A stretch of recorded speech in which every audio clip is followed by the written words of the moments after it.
আওয়ামী লীগ নেতাকর্মীদের স্বতন্ত্র নির্বাচন করার সুযোগ থাকবে কি? কেন থাকবে না? ওটা তো সে তো আওয়ামী লীগের প্রার্থী হবে না তখন। এখন যদি আপনি নির্বাচন মব করেন, কমিশন থেকে তোমাদের জানিয়েছে এটা সময়ে বলে দিবে, কবে বলবে আসলে? এখন হলো কি সময় না, যে কোনো সময় হতে পারে। আওয়ামী লীগের যে কেউ নির্বাচন করতে পারে। আওয়ামী লীগের লোক যদি ভোট দিতে পারে, ইলেকশন করতে পারবেন না কেন? হয়তো আওয়ামী লীগের পরিচয়টা নিয়ে আসতে পারবেন না, স্বতন্ত্র করবেন, নৌকা মার্কা থাকবে না, অন্য কোনো মার্কা থাকবে, করতে পারেন। কিন্তু এক্ষেত্রে প্রবলেম আছে একটা। প্রবলেম হলো গিয়া আমাদের দেশে তো এখন মব খুব পাওয়ারফুল। যদি মব হয়ে যায়, যদি তাকে বলা হয় ফ্যাসিবাদের দোষর, সে কোনো নির্বাচন করবে, মারপিট শুরু হয়ে গেল, তখন তো আর নির্বাচনের সেই পরিবেশটা থাকলো না। কারণ আমাদের এই সরকার এর মধ্যে প্রমাণ করছে তারা অনেক কিছুই পারে, খালি মবটা ফিরাইতে পারে না। মব এতটা পাওয়ারফুল কিভাবে হয়ে উঠলো, কার ইন্ধনে? এটা ইন্ধন লাগে না ভাই। আপনি যদি মবকে তার মতো চলতে দেন, আপনি যদি মবকে যদি বিচারের আওতায় না আনেন, যারা মব করে যদি তাদের বিরুদ্ধে কোনো অ্যাকশনে না যান, তো মব তো পাওয়ারফুল হবেই। আপনি দেখছেন এ পর্যন্ত আপনি একটা মব দেখাইতে পারবেন যাদের বিরুদ্ধে অ্যাকশন নেওয়া হয়েছে? একটা দেখান তো, পারবেন না। এই কয়েকদিন আগে ফজলুর রহমান সাহেবের বাসা, অভিযোগ শুনি মাসুদ কামাল যে অনেক সময় দাবি আদায়ের অস্ত্র হিসেবেও মবকে ব্যবহার করা হচ্ছে। মবকে যেভাবে ব্যবহার করেন, মব তাদের দাবি যদি মনে করেন, আমি উদাহরণ দিয়ে বলি আপনাকে, বললাম তো, এই যে কয়েকদিন আগে ফজলুর রহমান সাহেবের বাসার সামনে অশ্লীল ভাষায় কতগুলো স্লোগান দিল, কতগুলি ছেলেমেয়েরা দিল, তো দ্যাট ওয়াজ মব। কেউ তাদের থামানোর চেষ্টা করছে? কেউ করছে? কেউ তাদের উঠাই দিছে? কেউ দেয় নাই। তারা পাওয়ারফুল ছিল, সরকার এই করছে, এন্ডোর্স করছে, করো তোমরা। আরো লোক পুলিশ ঘেরা রাখছে যাতে নাকি ওদের উপর অ্যাটাক করতে না পারে, করছে তো করছে। তারপরে তাদের আবার ধরা পড়লো কি, সে চাঁদাবাজি করতে যে।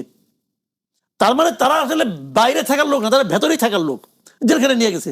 তো ওই দিন নিত ভেতরে, ওই দিন ভেতরে যদি নিত, তাহলে তারা চাঁদাবাজিটাও করতে পারতো না এবং মবটাও থামতো। এবং এরপরে কিন্তু আমরা রাজশাহীর আরেকটা ভয়ঙ্কর ঘটনাও দেখলাম যে কবর থেকে লাশ তুলে পুড়িয়ে দেওয়া হলো, সেটাও তো নিশ্চয়ই মবেরই। অবশ্যই মব, এটা অবশ্যই মব। দেখেন ওই ঘটনার প্রেক্ষিতে কয়েকজন লোকের বিরুদ্ধে মামলা হয়েছে, কয়েকজনকে অ্যারেস্ট করছে না? কাদেরকে অ্যারেস্ট করছে? আওয়ামী লীগ, যুবলীগ, তারপর স্বেচ্ছাসেবক লীগ, এদেরকে অ্যারেস্ট করছে। এবং তাদের বিরুদ্ধে অভিযোগ কি, মামলা একটা হয়েছে, মামলার অভিযোগটা কি পুলিশের কাছে বাধা দেওয়া। মামলা কিন্তু হচ্ছে পুলিশের কাছে বাধা দেওয়ার অভিযোগে, মানে ওইটা মামলা না। লাশ যে কবর থেকে তুললো, ওটা নিয়ে কোনো মামলা হয়নি তো। ওটা নিয়ে মামলা হলে যখনকার জামাতের আমির ধরা পড়তো, সে তো ওই মিটিং করছে, সে তো ওই যে আপনার ইমান আকিদা নাকি কি আপনার একটা কমিটি করছে, ওই কমিটির মধ্যে সে আছে, তারা তো প্রেস কনফারেন্স করছে। আপনি যে আদালতে না নিয়ে আইনটাকে নিজের হাতে তুলে নেন, সেটি তো মব। এটা যদি করতে দেন, তাহলে তো দেশের আইন কানুন লাগে না, দেশে তো আইন আদালত লাগে না।